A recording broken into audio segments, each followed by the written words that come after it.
نماز میں دھیان بھٹکتا ہے اور ادھر ادھر کے جو خیالات آتے ہیں، ان سے بچنے کے 3 طریقے بہت بہترین طریقے ہیں۔ پہلا طریقہ یہ کہ نماز کے لیے جب کھڑا ہو تو زمین کو دیکھے کہ ہمیں زمین کے اندر جانا ہے، اور رکوع کرے تو پیروں کو دیکھے کہ ہماری روح پیروں سے نکلے گی، اور جب سجدے میں جائے تو ناک کو دیکھے کہ مرنے کے بعد ہماری ناک سب سے پہلے ختم ہوگی، اور جب قاعدے میں بیٹھ جائے تو جھولی کو دیکھے کہ مرنے کے بعد ہمیں خالی جھولی دنیا سے جانا ہے۔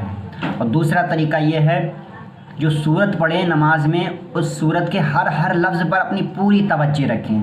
جب پورا دھیان آپ کا لفظ پر ہوگا تو آپ کو ذہن نہیں بھٹکے گا، اور جو شیطان ہے وہ اتنا حرام خور ہے کہ وہ ذہن بھٹکاتا ہے، کیونکہ جب ذہن ہمارا بھٹکتا ہے تو نماز میں وہ لذت حاصل نہیں ہوتی ہے، اور اس کا مقصد یہی ہے کہ اس کو نماز میں جو لذت ہے وہ حاصل نہ ہو سکے، اور جب ہمیں لذت حاصل نہیں ہوتی تو اسی لیے ہم چند دن نماز پڑھتے ہیں، اس کے بعد ہم نماز پڑھنا چھوڑ دیتے ہیں۔ تو نماز سے ہمارا لگاؤ اور نماز سے محبت تبھی ہوگی ہمیں جب ہمارا نماز میں دل لگے گا اور نماز کی لذت کو ہم حاصل کر سکیں گے۔ تیسرا طریقہ یہ ہے کہ جب نماز پڑھیں، نماز آپ نے پڑھی، اس میں خیال آئے آپ کا دھیان بھٹکا، تو آپ اس نماز کو پھر سے پڑھیں۔ شیطان یہ کبھی نہیں چاہے گا کہ اس کو ڈبل ثواب ملے۔ جب آپ پھر سے پڑھیں گے، اللہ آپ کو اس کا بھی اجر دے گا، اس کا بھی ثواب دے گا۔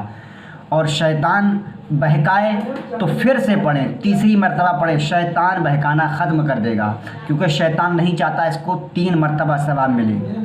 تو یہ بھی کرنے سے آپ کو انشاءاللہ ایک وقت وہ آئے گا کہ آپ کا ذہن نہیں بھٹکے گا اور پوری توجہ نماز کی ہی طرف آپ کی رہے گی۔ کیونکہ حضرت ابو ہریرہ کو ایک دن شیطان خود اٹھانے آیا تھا فجر کی نماز میں، تو آپ نے پوچھا تھا کہ اے مردود، تو شیطان ہے، مجھے نماز کے لیے کیوں اٹھانے آیا ہے؟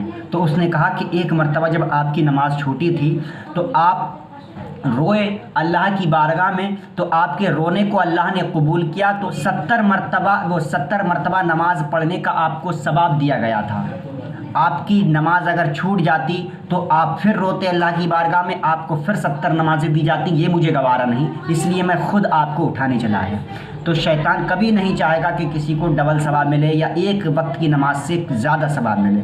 تو آپ نماز کو جب دوہرا لیں گے تو آپ کا جو ہے ذہن پھر نہیں بھٹکے گا، کیونکہ شیطان ہی ذہن کو بھٹکاتا ہے۔ یہ 3 طریقے ہیں انشاءاللہ تبارک و تعالیٰ۔ جب آپ ان 3 طریقوں کو ایکسیپٹ کریں گے، یہ تینوں طریقوں کو جو اب آپ فالو کریں گے، تو اس کے بعد مجھے بتانا انشاءاللہ کہ آپ کی نماز میں تبدیلی آئی یا نہیں آئی۔